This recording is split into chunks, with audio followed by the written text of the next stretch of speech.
For your self-portrait, you will be making something like this. We are obviously at a slight disadvantage. You're not working on the school Macs. You might be working on a computer with a much smaller screen. Maybe you don't have a mouse. We're going to do the best that we can, and I'm aware of those disadvantages. That being said, if you have access to a non-Chromebook, you can download Photoshop and just log in with your school account. And if you don't, you're going to be creating your self-portrait on this website called Photopea, which is very, very similar to Photoshop. To use this website, you have to download your image and then drag it in from your downloads area. I'm going to be editing an image of a weasel. And to show you guys how to use this program and get familiar with it, I'm just going to be walking you through the main tools that we used for all of these class assignments. We started Norway by cropping. We added an adjustment layer.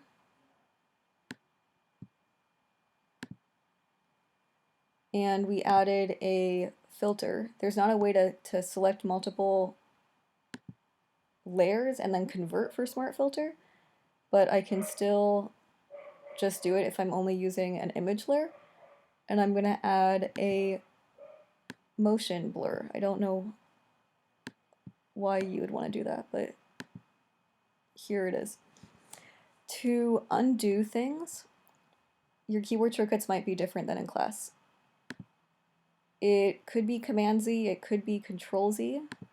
You can also use the history panel, just like how we did before, to go back in time.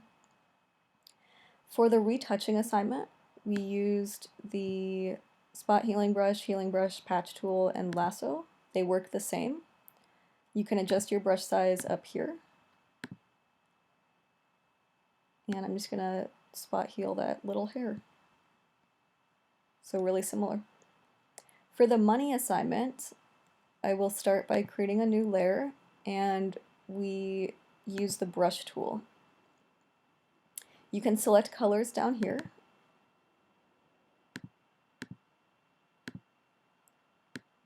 And paint like how you did on Photoshop in class. We also learned about the eraser tool in the money assignment.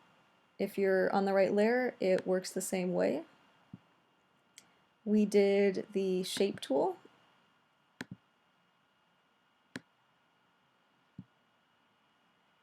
And same thing also, you can hide layers by clicking the eyeball.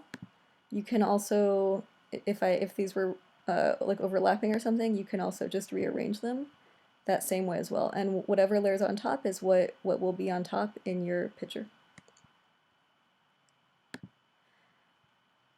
For the next assignment, that was Michael Jordan, and we used the pen tool to outline Michael Jordan. It works really similar. So as soon as I start clicking, it created a new shape, and it's going to fill in with that color. The curve, you can still do a curve with this program. Just click and hold down. It's not perfect though. Once you let go, instead of holding down Option, the best I found is holding down Command, and you're able to bring that point back in, but it doesn't hold it in place. So you guys saw it moving around a little bit. It's not ideal for curves with the pen tool, but for the most part it works fine. If you want to fill in a shape with that exact color, same thing as well. Click the eyeball, double click that little box, choose the color, and just click, and that will use the eyedropper to select the right color that's actually on the photo. Okay. The next assignment we did was, we actually, also in the Michael Jordan, we did the gradient. I'm going to create a new layer. I'm going to click on the gradient tool, and my gradient will be purple to slightly pinker. So it works the same way as well, and I can readjust the layers.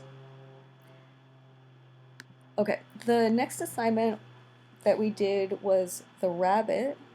So I have my rabbit photo downloaded, and to drag it in, I'm just going to drag it up here so that it highlights blue, and I'm going to drop it, and that creates a new sort of like tab in Photoshop. For the rabbit assignment, we duplicated the background, we clicked the eyeball for the background, and then we used the magic wand to select the white and delete. To deselect, it could be Command D, it could be Control D, you'll have to figure that out. And to transform, I would suggest just going up to Edit and doing Free Transform. That keyboard shortcut gets a little complicated, but you're able to resize the rabbit the same way. And then to bring that picture onto the other background, you just drag it up so that it highlights blue, drop it on. I'm going to click the Move tool, and I'm now able to move my rabbit around. Come up here, okay? So everything we did was exactly the same as Photoshop for the most part. Really, really similar programs. To save your work, you can go up to File, and when you're in the middle of working on something, you want to just save it as a PSD. Saving as a Photoshop file, it will create a download, and you guys want, same thing like we did in class, you want to drag that download into your Google Drive so that you have it backed up somewhere else in case something happens to the computer that you're working on. When you are done and you're ready to turn something in, you are going to go up to File, Export as a JPEG. Looks good, quality 100, click Save. That downloads a JPEG, and you're able to do whatever with that also.